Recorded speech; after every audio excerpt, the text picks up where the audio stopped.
As you see guys, yan yung kuya ni Gio. Yan. At yan si Takim. Oy! Yan. Gano'n nyo kakilala si Insan? Ano nga tawag nyo kay Gio? Insan. Bakit Insan? Palayaw. Para siyang... Walas meaning. Yun, Insan. Diamond daw yun. Mami, ano pong meaning ng insan? Sabi sa inyo eh. Ano so? Mag-ingat daw ako. Ingat ka nak, sabi niya. Ibig sabihin ng anak na pinakawalan. Anong pinakaayaw ni Gio na pagkain? Ikaw lang mag-i-yes o no, Dada? Sige. Daing. Ano ikaw? Bagoong. Ano yung malaking ipon? Lobster, mga ganun. Sino ang tama? Tama yung sugpo, pati bagoong. Si Mami, daing, kumakain ako ng daing. Yaro! Hindi, depende. Iba-ibang daing. Huwag Okay. yung daing. Teka lang, kasi kaya ako nasabi ng daing kasi nung maliit pa siya. Noon, hindi. Yun ang naabutan ni Mami. Hindi pa ako kumakain ng daing Hindi noon. pa ako Ngayon na lang ako kumakain ng natuto. Totoo yun, hindi ako kumakain ng daing. Napahiwalay ako sa kanya, anong elementary siya noon eh, kaya hindi ko na alam. Hindi ko na alam kung ano na yung nabago. Ano naman ang ayaw ni Gio na inumin? Coke daw. Joy na nakalagay sa sito.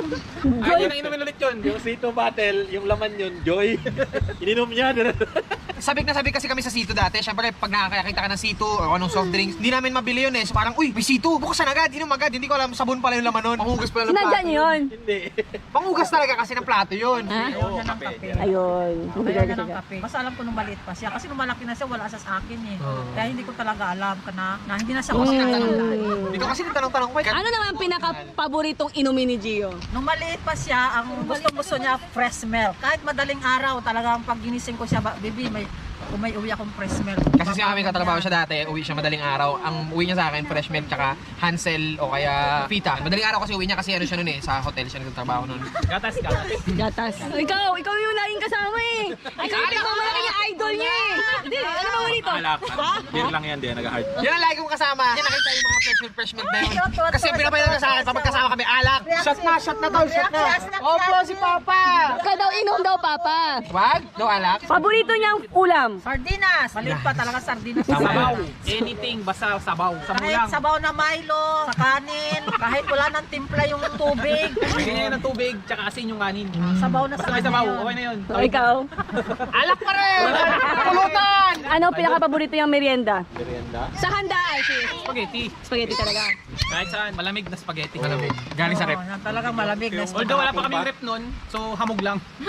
Basta pag nakamugan, goods na ako dyan. Malamig yan.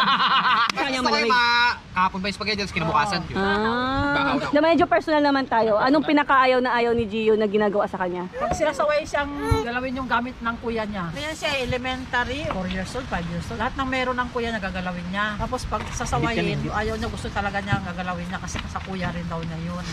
Ayaw niya napapaya siya. Pagka napapaya siya, ano yun, tatanim yun. Tanim yun. Hanggang siguro hanggang mamatay na siya. Ikaw? O, ikaw na! Natatami tinginan ng dalawa. Mga titigan nila dalawa. Yung ano, kaso lang, wala pa nakakaalam nun. Grabe, curious din kami. Para hindi ko rin gawin sa kanya. Ay, pwede mo rin gawin sa kanya. Pero medyo awkward. Ano yung pinaka-madaling napapatawa kay Gio? Mapapasaya sa kanya? Maliit pa siya, gusto niya ng mamahalin na t-shirt. Bigyan ko siya ng 1,500 talagang mamahalin na t-shirt talagang bibili. Pero ngayon, mami, wala na talaga siyang pakialam sa t-shirt. Plain na nga lang t-shirt. Tag 75. Yun, ganun noon. Kasi, ano yun, ng pera eh. stereotype yun eh. Kasi lahat sila, parang ganun yung mga t-shirts. Kung ano nakikita, Ganun yun din. na Bata ako. nakasanayan. Ngayon, parang nirealize ko ngayon na lumaki na ako, tumanda na ako. Parang sa akin, kung yan kayo, ako, ito. Ordinary na lang Mas, sa mas, kanya mas yun. komportable ka dito eh. Dito ako sa komportable, wala yan sa presyo, di ba? Louis Vuitton, etc. lang, Balenciaga. Hindi naman komportable. Wala yan sa damit na sa nagsusuot yan. Papasaya. Oo. Pag kumpleto kami, usually, mga tao namang masaya siya. Lalo na pag dyan si Mami, lagi siyang naiwan eh. Laging hindi totoo na nandyan na si Mami, di ba? Wala pala, malayo. Kung nandyan, yan. Kasi nga classmate mo lahat sila, may nanay, may tatay. Tapos ako lang, wala. Abroad si Mami, meron ang damit niya lang, bestida niya. Yun lang lagi kong kayakap-yakap. Yung team na bulaklakin. Sa mga kwento, di ba, ng mga buhay-buhay. Nakatingin lang yung bata dun sa pamilya sa school na may nag-attend, di ba? Ng pamilya, buo, ganun. Kami pupunta sa school, kung hindi si Takin, ako. Oo, yun. Kaya mag-atid nun ng Christmas party, di ba? Una ka na dun, sold lang ako, dalang kita ng ganyan. Yun yung kulang. So pagka nandyan si Mami, nandyan kami. Hindi man lagi magkakasama, pero pag ginusto naman ngayon, at least ngayon. Mismo. Anytime. Anytime. Pinakamaituturing mong isang tunay na kayamanan ay ang kalayaan. Hindi man tayo mayaman ngayon, pero dahil malaya tayo, saya na yun. Anytime mo pwede mo gawin yung gusto mong gawin. Doon pa lang sa bagay na yun, mayaman ka na kasi malaya ka. Yung iba hindi na magawa kasi talik sila sa isang ganito. Kahit marami kang pera, kung gano'n naman, useless. Ano yung pinaka most embarrassing moment nyo kasama si Gio? Pagdaan ni Gio yun, sa Dragman kami noon, nag-grocery kami ng pang isang linggong mayroon at saka 3 linggong wala. Ginalaw niya yung chocolate doon sa Dragman na tag 100 plus. Dairy na chocolate.